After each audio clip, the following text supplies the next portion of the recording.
He thought Louisa might have traded it to a farmer for some food so they wouldn't starve to death. Titus was grateful to Louisa for everything she'd done, but she wasn't much of a forager. Badly armed or not, if they had run into any Yankees, Titus would have fought. He would have forced them to kill him, and he hoped that in a case like that he would be able to send a few of them to hell ahead of him. The one thing that was strong enough inside him to withstand all the fatigue and illness and hunger of the journey was his determination not to be recaptured. They would send him back to a prison camp, either Camp Douglas or some other god-forsaken place like that. He wasn't going to let that happen. He would die first. A smile tugged at his thin, cracked, bleeding lips as that thought crossed his mind. He was pretty much convinced that he would die before this night was over, and the damned Yankees wouldn't have anything to do with it. His string had run out.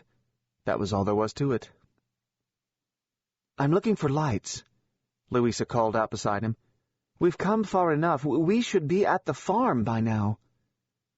The farm. That was right, Titus reminded himself. He was almost home, back to the loving arms of his family.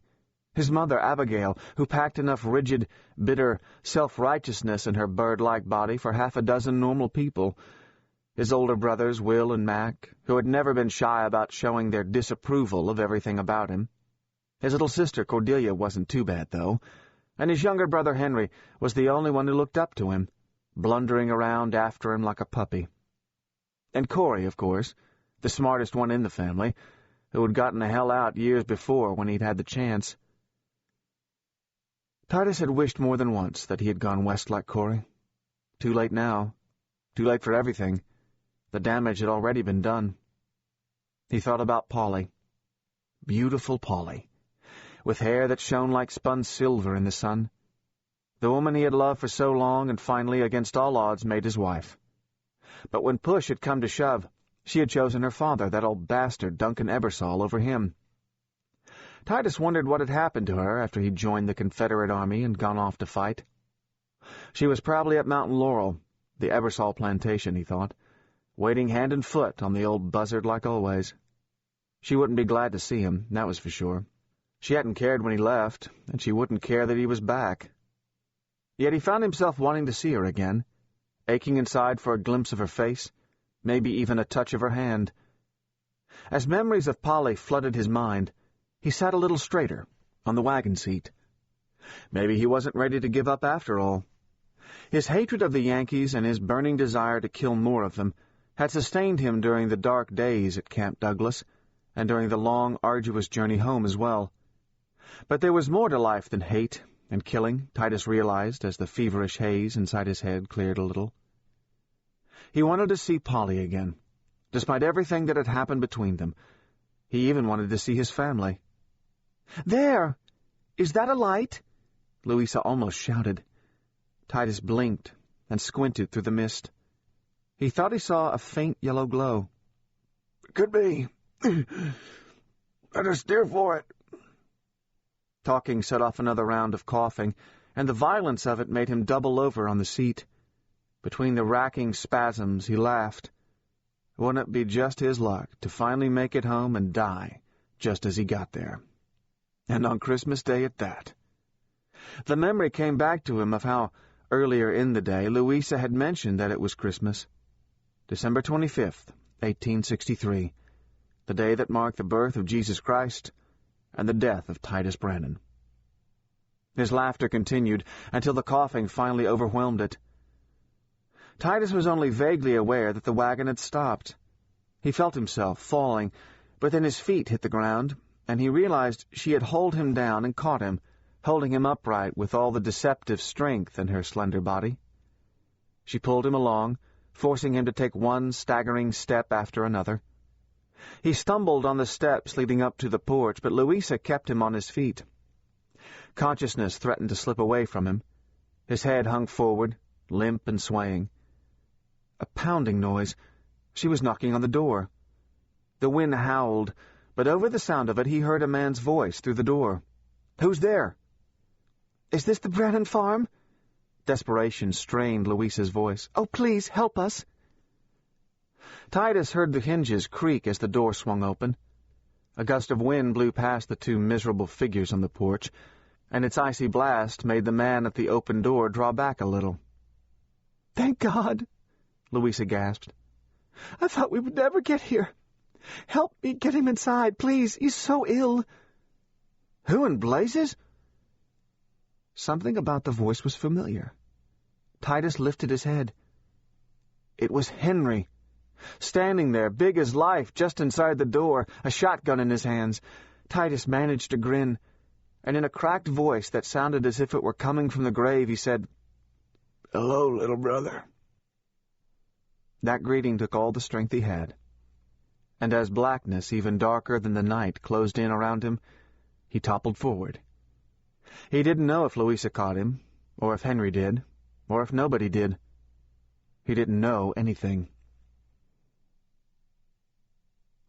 Henry wasn't sure whether to curse or pray or just stare in mingled horror and amazement, so he did a little of all of it for a couple of heartbeats. Then instinct took over, and he sprang forward, holding the shotgun in his left hand, while he reached out to grasp the arm of the man passing out in front of him. This couldn't be Titus, Henry thought, as his fingers closed around the painfully thin arm of the man. Titus was dead, killed by the Yankees at Fredericksburg more than a year ago. This stranger might look like Titus, but that was all.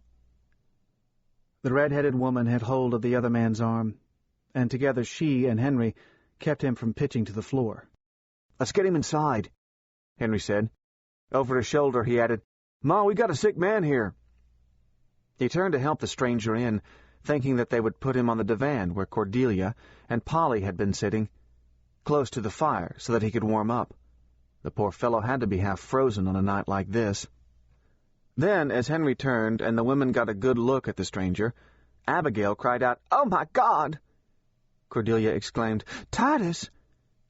Polly just screamed, the shrill sound muffled by a hand she clapped over her mouth. The reactions of the women made Henry look again at the stranger's face, and he felt his mind swimming in disbelief. A feeling of dizziness washed through him, as if the world were no longer spinning the way it should be. Henry's guts clenched. He might not want to believe it. He couldn't believe it. This gaunt, wretched stranger was his brother Titus. Finally, Henry could deny it no longer. He kicked the door shut as he and the woman half-carried Titus toward the divan. No matter how crazy the world had gotten all of a sudden, there was no point in letting any more cold air into the house. Henry clung to that practical notion, sensing that he had to carry on as if brothers came back from the grave every day. Otherwise he might lose his mind entirely. "Cordelia, get some quilts," Henry said. "We need to get him out of these wet clothes and warm him up, or he's liable to get even sicker." He glanced at the red-headed woman, who really was a stranger. "What's wrong with him?" "The grip, I think," she said.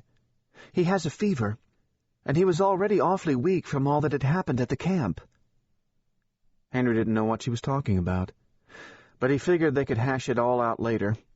He could tell that Titus had been through hell. His brother was just a shadow of his former self. Titus had always been the lean, muscular sort, but he had packed a normal amount of weight on his frame. Now he was wasted away to almost nothing. Polly was silent now, still staring wide-eyed at Titus, her face twisted with disbelief and maybe fear. Fear of the dead coming back to haunt her, Henry thought. Like the rest of them, she had believed that Titus was dead. Otherwise she never would have become Henry's wife. Never would have lain with him in the first place and gotten herself with child by him, the child that now lived inside her rounded belly. Henry's head jerked as he shoved those thoughts out of his mind. Later, he told himself. Deal with all of it later. Right now, he could think only about getting Titus on the divan and keeping him from freezing to death. Cordelia had hesitated when Henry told her to get some quilts, but she had shaken herself out of that daze and run upstairs. Now she hurried back down, her arms full of quilts. Henry said, "Spread some of them on the divan to keep it from getting too wet while we get him undressed." Cordelia dropped all the quilts but one, shook it out, then spread it on the divan. Henry and the woman stranger lowered Titus onto it as gently as they could. Titus muttered something incoherent. His eyes were closed. and Henry knew he wasn't